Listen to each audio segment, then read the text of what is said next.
आणि आता बातम्या पाहूयात सविस्तर। सुरुवातीला एक अतिशय महत्त्वाची बातमी। राज्यामध्ये उन्हाची तीव्रता दिवसेंदिवस वाढतेय। हवामान विभागानं येत्या 4 ते 5 दिवसात ही तीव्रता आणखीन वाढणार असल्याची शक्यता वर्तवली। त्यामुळे राज्य सरकारनं एक मोठा निर्णय घेतलाय। राज्याचे शालेय शिक्षण मंत्री दीपक केसरकर यांनी राज्यातली ही सध्याची परिस्थिती लक्षात घेता 21 एप्रिलपासून शिक्षण मंडळाच्या सर्व शाळांना सुट्टी जाहीर केली आहे।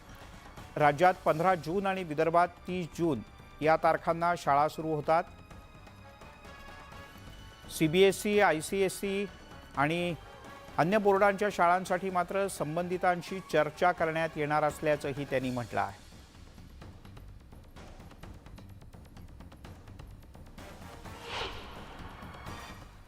ज्या शाळांचा अभ्यासक्रम अद्याप चालू आहे त्या वगळता ज्या आमच्या बोर्डच्या सगळ्या शाळा आहेत या उद्यापासून विद्यार्थ्यांना उद्यापासून त्याला सुट्टी असेल। आणि आम्ही पूर्वीच जाहीर केल्याप्रमाणे शाळा सुरू होण्याच्या आता डेट्स आम्ही जाहीर केलेले आहेत की 15 जूनला उर्वरित महाराष्ट्रातल्या आणि विदर्भातल्या शाळा 30 जूनपासून सुरू होतील।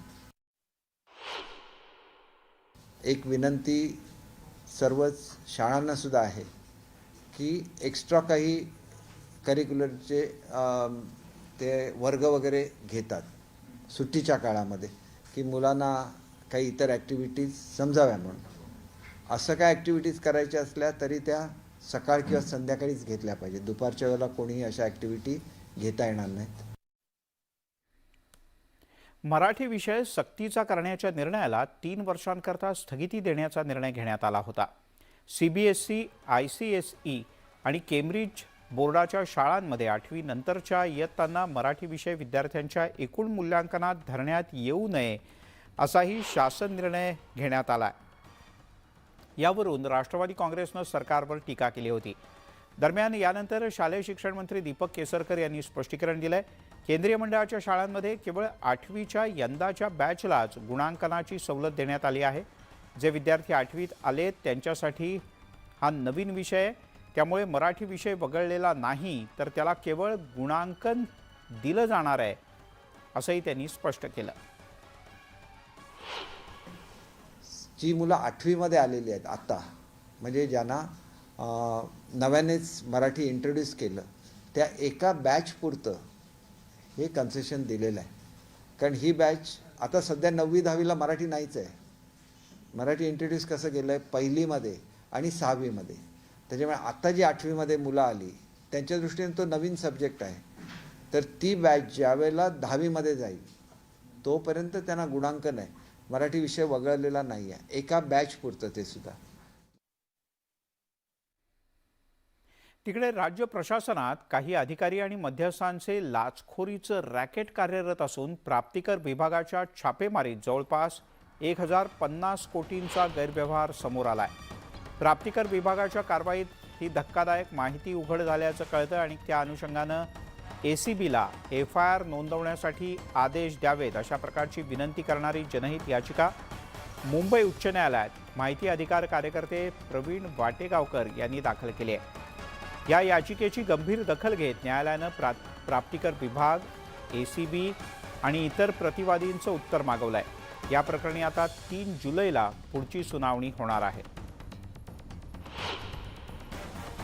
कोणत्या प्रकारची ट्रान्झॅक्शन्स आहे याचा तपशील आयकर विभागाने जो प्रसारित केलेला आहे, पब्लिश केलेला आहे, ते बघता लक्षात येते की एका पर्टिक्युलर खात्यामध्ये सरकारच्या एका खात्यामध्ये अधिकारी पोस्टिंगसाठी पैसे देतात। कंत्राटदार आपले बिलं मंजूर व्हावीत म्हणून पैसे देतात आणि ह्या प्रत्येक ट्रान्झॅक्शनची व्हॅल्यू, प्रत्येक इंडिव्हिज्युअल ट्रान्झॅक्शनची व्हॅल्यू ही 200 कोटी रुपये किंवा त्यापेक्षा जास्त आहे। वळूयात पुढच्या काही बातम्यांकडे। मराठा आरक्षणाबद्दलची पुनर्विचार याचिका सर्वोच्च न्यायालयानं फेटाळून लावली आहे। मराठा समाजाला आरक्षण मिळावं या मागणीसाठी याचिका दाखल करण्यात आली होती। मराठा आरक्षण रद्द करण्याच्या निर्णयावर पुनर्विचार करण्यात यावा अशी मागणी करणारी ही याचिका राज्य सरकारकडून दाखल झाली होती। ही याचिका फेटाळण्यात आल्यामुळे आता मराठा आरक्षणाचा मुद्दा पुन्हा अधांतरीच राहिलाय।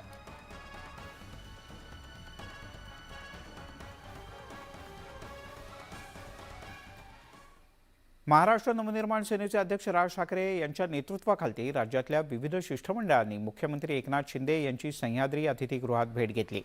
बीडीडी चाळीच्या समस्या, अवकाळी पावसामुळे झालेल्या नुकसानीची भरपाई मिळण्याबद्दल, शेतकरी आणि अन्य काही, नवी मुंबईतल्या सिडको सोडतधारकांचं शिष्टमंडळ, 8,000 मराठी कुटुंबियांच्या घरांसाठी राज ठाकरे यांच्यासोबत मुख्यमंत्र्यांना भेटले। त्यामुळे हे सगळे प्रश्न आता कसे मार्गी लागतात हे पाहणं महत्त्वाचं आहे। वरळीकरांच्या समस्यांसाठी राज ठाकरे यांनी पुढाकार घेतला आहे। वरळीत काका पुतण्याचा संघर्ष मात्र या निमित्तानं पाहायला मिळणार आहे असं दिसतंय। वरळी बीडीडी चाळ किंवा जेवढ्या बीडीडी चाळी आहेत, 3 मला सुट्टा आहेत, त्यांच्या पुनर्विकासाचा विषय जो आहे, जो तिथे जे लोक राहत आहेत तिथल्या लोकांना माहितीच नाही तिथे होणार काय। संबंधित अधिकारी तिकडे आले होते आणि त्या अधिकाऱ्यांनी लवकरच प्रेझेंटेशन या सर्व तिथल्या राहणाऱ्या लोकांसमोर होईल आणि त्यांना एक प्रकारची क्लॅरिटी या संपूर्ण विषयामध्ये येईल। नवी मुंबईमध्ये भेटलो त्या सर्व सिडकोच्या गृहनिर्माण लॉटरीच्या संदर्भामध्ये, तर त्या संदर्भात देखील त्यांची परवा दिवशी बैठक लावलेली आहे की जे साधारणपणे किती लाखाला घर होतं? 22 लाखाला घर होतं। 22 लाखाचं घर 35 लाख केलंय, तर ते पुन्हा 22 लाखापर्यंत कसं आणता येईल, तर त्या दृष्टिकोनातून तिथले सिडकोचे मुखर्जी चेअरमन आणि तिथली संबंधित लोक यांची मला असं वाटतं उद्या किंवा परवा यांची बैठक होईल आणि त्यातनं मार्ग निघेल। ठाकरे गटाचे खासदार संजय राऊत यांच्या अडचणी वाढण्याची शक्यता आहे, कारण महाराष्ट्र भूषण कार्यक्रमाच्या दरम्यान 50 पेक्षा जास्त नागरिकांचा मृत्यू झाल्याचं विधान राऊत यांनी केलं होतं। त्या विरोधात शिवसेना आक्रमक झाली। शिवसेनेचे आमदार संजय शिरसाट यांनी मुंबईतल्या मरीन ड्राईव्ह पोलीस स्थानकात संजय राऊत यांच्या विरोधात तक्रार दाखल केली। खारघरमध्ये पार पडलेल्या महाराष्ट्र भूषण पुरस्कार सोहळ्याच्या वेळेला जी दुर्घटना घडली त्यात 50 पेक्षा जास्त मृत्यू झाल्याचा आरोप संजय राऊत यांनी केला होता। या आरोपांवर शिवसेनेनं तीव्र आक्षेप घेतलाय। राऊत यांचे आरोप चुकीचे असल्याचं शिवसेनेचं म्हणणं आहे। खारघर येथे महाराष्ट्र भूषण पुरस्कारात सुद्धा हजारो स्त्रीसेवक हे पाण्याशिवाय तडफडून मेले। आताचा माझा आकडा आहे, आत्ताच मला काही कार्यकर्ते त्या भागातले भेटायला आले, ते म्हटले साहेब 50 पेक्षा जास्त लोक त्या भागात त्यावेळेला मृत्यू पावले। सरकार अजूनही आकडा लपवते, पाण्याशिवाय तडफडून गेले। हा आकडा 50च्या वर आहे खारघरचा महाराष्ट्र भूषण पुरस्कार सोहळ्यात। ते बळी सरकारनं पाणी पाणी करणाऱ्या स्त्रीसेवकांचे घेतले। आज संजय राऊतनी स्टेटमेंट करताना स्त्री सदस्य जे आहेत 50च्या वर गुदमरून चेंगराचेंगरी करून मेलेत असं एक भयानक स्टेटमेंट केलेलं आहे।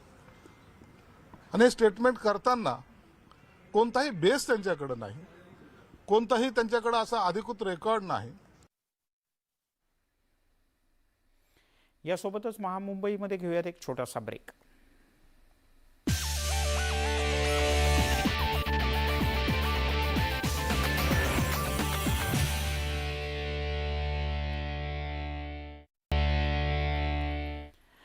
आपण पाहताय महामुंबई। कल्याण डोंबिवली महापालिका हद्दीतील काही भागात गावांना MIDC कडून पाणी पुरवठा केला जातो। या पाणी पुरवठ्याचं कल्याण डोंबिवली महापालिकेकडून MIDCला ₹650 कोटी रुपयांचं बिल येणं बाकी आहे। ही धक्कादायक बाब माहिती अधिकारात समोर आली होती। ही थकबाकी 27 गावं ग्रामपंचायतीत आल्यापासूनची आहे। त्यासोबतच KDMCच्या आसपासच्या ग्रामपंचायतींनी सुद्धा MIDCचं पाण्याचं बिल थकवलंय। MIDCच्या अधिकाऱ्यांनी याला दुजोरा दिला।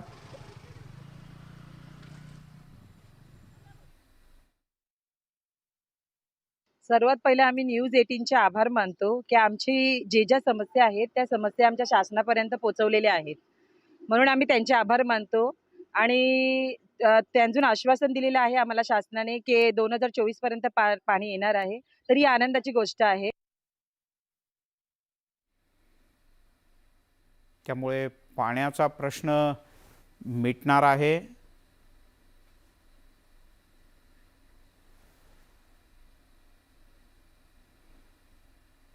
35 वर्षानंतर गोराई गावातल्या रहिवाशांना हा पाण्याचा दिलासा मिळणार आहे। 7,88,00,000 रुपये खर्च करून पालिकेतर्फे जलवाहिन्यांची व्यवस्था करण्यात येणार आहे। कमी दाबानं होणाऱ्या पाणी पुरवठ्यामुळे त्रस्त असलेल्या गोराई गावातल्या रहिवाशांना 2024 पासून सुरळीत पाणी पुरवठा होणार आहे. न्यूज 18 लोकमतनं ही बातमी लावून धरली होती. बुलेटिनमध्ये घेऊयात एक छोटासा ब्रेक. पाहत राहा महामुंबई.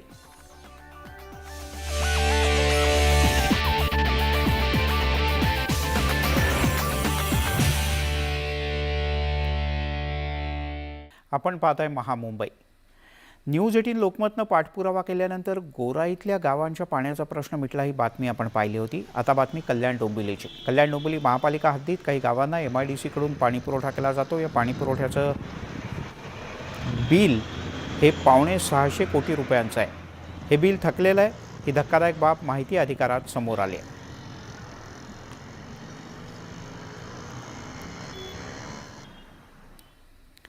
या बुलेटिनमध्ये इथेच थांबूयात. ताज्या बातम्यांचा ओघ न्यूज 18 लोकमतवर सुरूच राहील.